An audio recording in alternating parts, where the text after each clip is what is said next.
안녕하십니까. 북한은 노동당 창건 77주년인 10월 10일을 앞두고 10월 6일과 8일 포병과 비행대들의 합동 타격 훈련을 실시했습니다.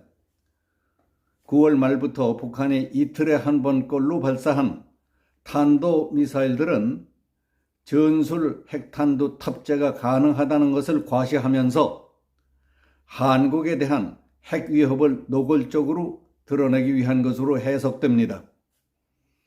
김정은은 북한군 전술핵 운용부대 등의 군사훈련을 지도하며 적들과 대화할 내용도 없고 그럴 필요성도 느끼지 않는다고 말했던 것으로 알려집니다.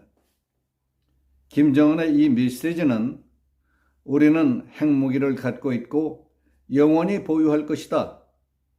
적절하다고 판단되는 대로 사용하겠다 하는 의미를 갖고 있다고 풀이할 수 있겠습니다. 이 문제와 관련해서 미국의 안보 분석가들은 미국은 북한에 대해 핵무기를 포기하도록 설득하는 노력에서 실패한 것을 인정하고 그 대신 위기 감소와 군축 조치에 주력해야 한다고 영국 파이낸셜 타임스가 보도했습니다. 러시아가 우크라이나에 핵을 쓰겠다고 협박하는 것을 보며 김정은에게 도발의 명분을 주는 게 아니냐 하는 일부의 우려도 있습니다.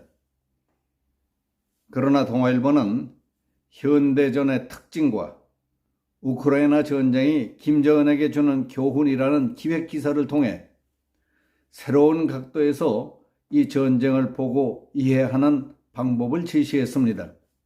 그 핵심 요지를 살펴보겠습니다. 러시아와 우크라이나의 전쟁은 여러모로 눈길을 끄는 점이 많이 있지만은 특히 군사작전의 은밀성이 사라졌다는 것이 가장 두드러진 특징입니다. 위성사진을 통해서 언제 어디에 어떤 병력이 주둔해 있는지 어디로 이동하는지 전 세계가 매일 생중계 방송처럼 지켜볼 수 있습니다.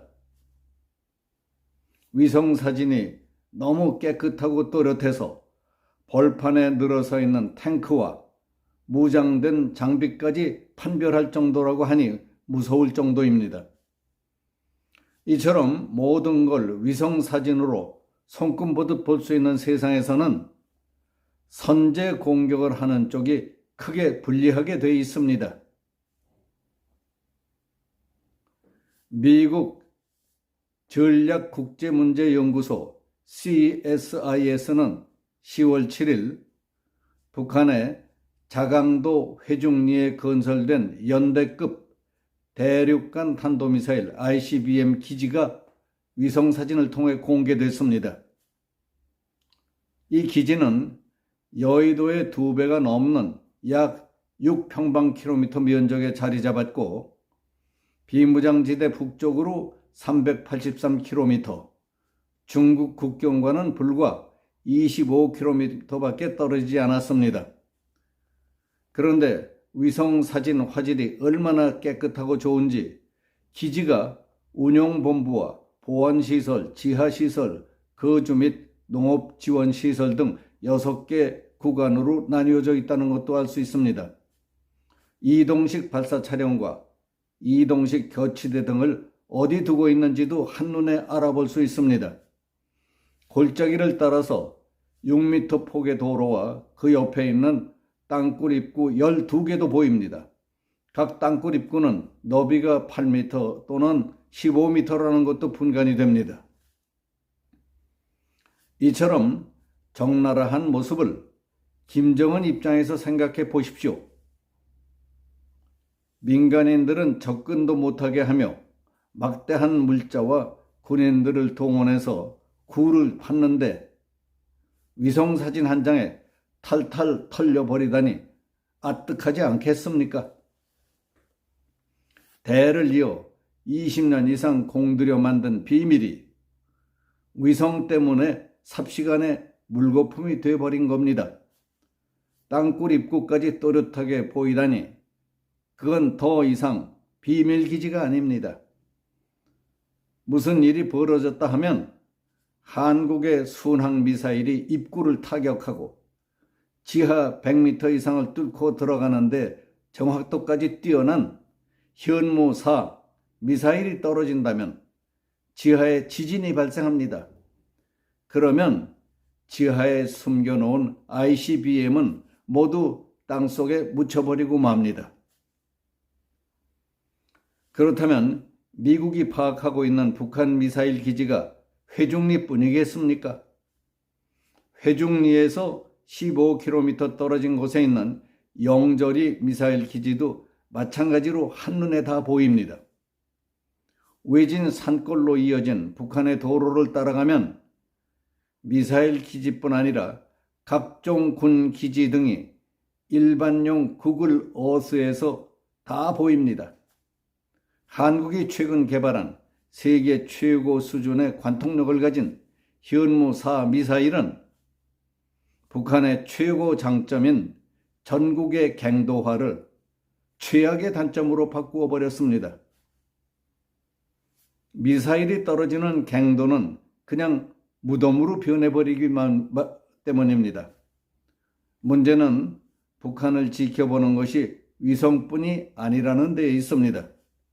최첨단 정찰기들과 레이더들도 북한에 초점을 맞추고 있습니다. 북한의 미사일 은닉 방법은 수십 년 전 수준에 머물러 있는데 북한을 지켜보고 있는 감시 자산들은 비약적인 기술 발전을 이루었습니다.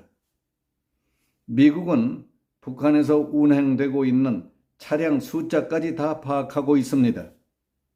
한쪽에 바퀴를 11개나 단 크고 굼뜬 ICBM 발사 차량 정도는 어느 갱도에 몇 대가 들어가 있는지 이미 파악을 했을 것이라고 합니다. 북한이 새로 개발했다고 자랑하는 미사일 열차도 너무 무겁기 때문에 콘크리트 침목을 새로 깐 곳만 다닐 수 있습니다. 그런데 북한에는 그런 구간이 일부에만 한정되어 있습니다.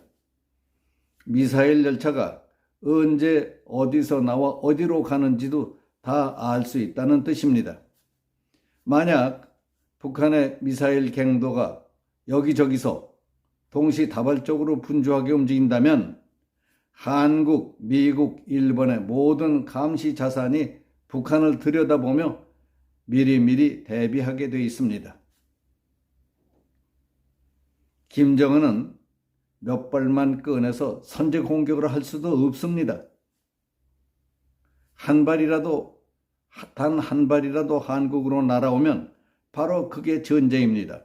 그 즉시 한국의 모든 미사일이 입력된 좌표로 날아가 땅끝 속에 숨겨놓은 나머지 미사일들을 몽땅 묻어버릴 겁니다. 그렇다고 김정은이 미사일 수백 발을 몽땅 다 꺼내놓고 한국 등을 겨냥하면 자칫 먼저 선제 공격을 받을 수도 있습니다. 김정은은 이제 갱도도 믿을 수가 없게 되어버렸습니다. 그렇다고 미사일들을 밖에 보관한다면 자신이 갖고 있는 패를 완전히 까버리는 셈이 됩니다. 이러지도 저러지도 못하는 처지가 되어 있습니다.